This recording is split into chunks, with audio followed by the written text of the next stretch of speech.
नमस्कार दोस्तों, आज हम बात करेंगे स्पेस की सबसे बड़ी मिस्ट्री के बारे में, ब्लैक होल्स। हाँ, ये वही स्केरी जहांश और ग्रेविटेशनल मॉन्स्टर्स हैं जो सब कुछ अपने अंदर खींच लेते हैं। बट एक्चुअली ब्लैक होल्स इतने भी स्केरी नहीं होते, बल्कि ये एक साइंटिफिक वंडर है। तो चलो सिंपल भाषा में समझते हैं ब्लैक होल्स का क्या सीन है। तो सबसे पहले ब्लैक होल्स होते क्या हैं? इमेजिन करो कि स्पेस में एक ऐसा रीजन है जहां ग्रेविटी इतनी ज्यादा स्ट्रांग है कि लाइट भी वहां से भाग नहीं सकती। बस उसी रीजन को कहते हैं ब्लैक होल, और इसलिए हमें ब्लैक होल ब्लैक दिखाई देता है क्योंकि वहां से लाइट वापस नहीं आती।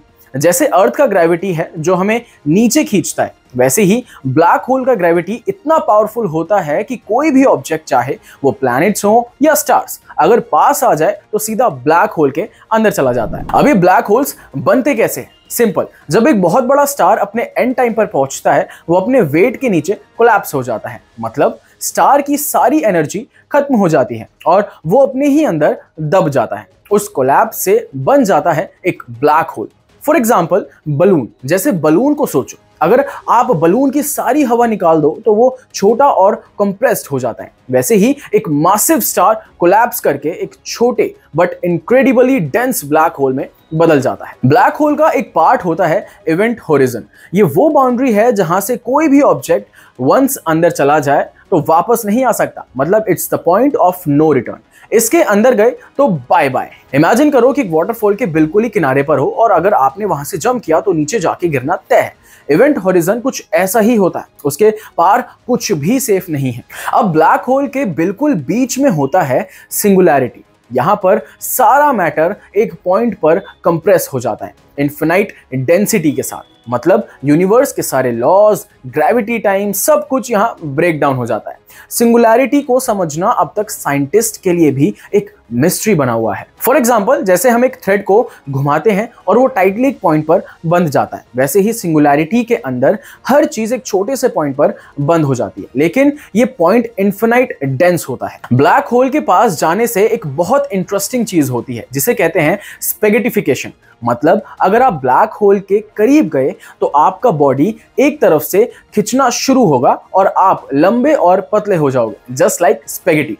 Crazy right? फॉर एग्जाम्पल, जैसे एक इलास्टिक बैंड को खींचने पर वो लंबा और पतला होता है, वैसे ही ब्लैक होल के पास जाने पर आपका बॉडी खिंचकर एक स्पेगेटी की तरह बन जाएगा। So I suggest you better stay away from the black holes। अब आप सोच रहे होंगे कि हम ब्लैक होल्स को कैसे देख सकते हैं जब वहां से लाइट भी वापस नहीं आती।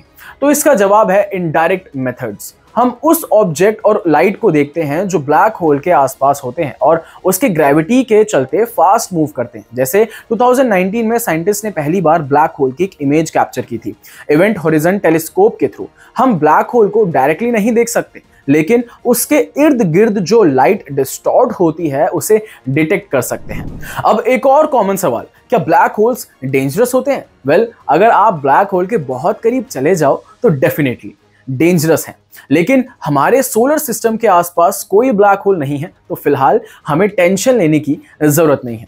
जैसे समुद्र में शार्क्स होते हैं, लेकिन जब तक आप उनके बिल्कुल करीब नहीं जाते हैं वो आपको नुकसान नहीं पहुंचाते। वैसे ही ब्लैक होल्स दूर हैं और सेफ हैं जब तक हम उनके पास नहीं जाते। तो अभी ब्लैक होल्स स्पेस की एक बड़ी मिस्ट्री है, लेकिन फ्यूचर में साइंटिस्ट ब्लैक होल्स को और भी ज्यादा स्टडी कर रहे हैं। शायद एक दिन हम समझ पाएंगे कि सिंगुलैरिटी का असली राज है क्या, और क्या ये हमें टाइम ट्रेवल का रास्ता दिखा सकते हैं। तो ये थी स्टोरी ब्लैक होल्स की, स्पेस के सबसे बड़े राज जो हमें यूनिवर्स के डीप सीक्रेट्स बताते हैं। अगर आपको स्पेस और साइंस से रिलेटेड और इंटरेस्टिंग फैक्ट्स चाहिए तो हमारे चैनल को सब्सक्राइब करो और अपने दोस्तों के साथ ये नॉलेज शेयर करना मत भूलना। मिलते हैं अगली वीडियो में। Till then stay tuned.